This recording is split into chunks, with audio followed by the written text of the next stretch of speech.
L'évangile de Jésus-Christ selon Luc chapitre 2, du verset 1er jusqu'au verset 20. Je lis au nom de Jésus.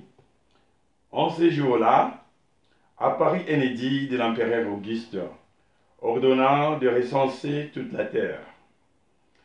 Ce premier recensement eut lieu lorsque Quirinus était gouverneur de Syrie.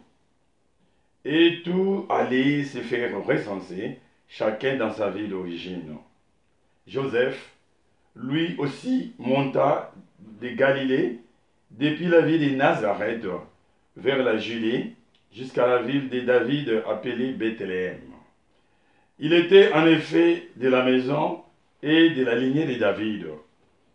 Il venait de se faire recenser avec Marie, qui lui avait été accordée en mariage et qui était enceinte.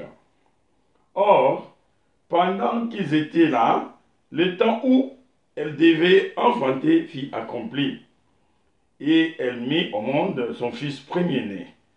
Elle l'amaillota et le coucha dans une mangeoire, car il n'y avait pas de place pour eux dans la salle commune. Dans la même région, il y avait des bergers qui vivaient dehors et passaient la nuit dans les champs pour garder leurs troupeaux. L'ange du Seigneur se présenta devant eux, et la gloire du Seigneur les enveloppa de sa lumière. Ils furent saisis d'une grande crainte. Alors l'ange leur dit, « Ne craignez pas, car voici que je vous annonce une bonne nouvelle, qui sera une grande joie pour tous les peuples. Aujourd'hui, dans la ville de David, vous est né un sauveur, qui est Christ Seigneur. Et voici les signes qui vous est donné. Vous trouverez un nouveau-né emmailloté et couché dans une mangeoire. » Et soudain, il y eut avec l'ange une troupe céleste innombrable qui louait Dieu en disant « Gloire à Dieu au plus haut des cieux et paix sur la terre aux hommes qu'il aime. »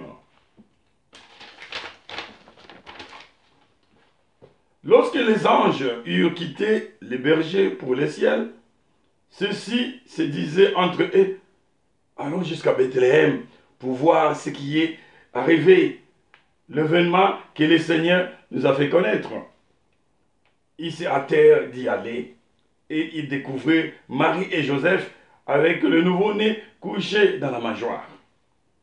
Après avoir vu, ils racontèrent ce qui leur avait été annoncé au sujet de cet enfant. Et tous ceux qui entendirent s'étonnaient de ce que leur racontaient les bergers. Marie, cependant, retenait tous ces événements et les méditait dans son cœur.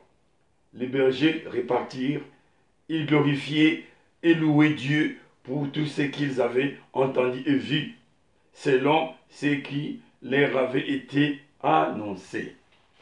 Amen.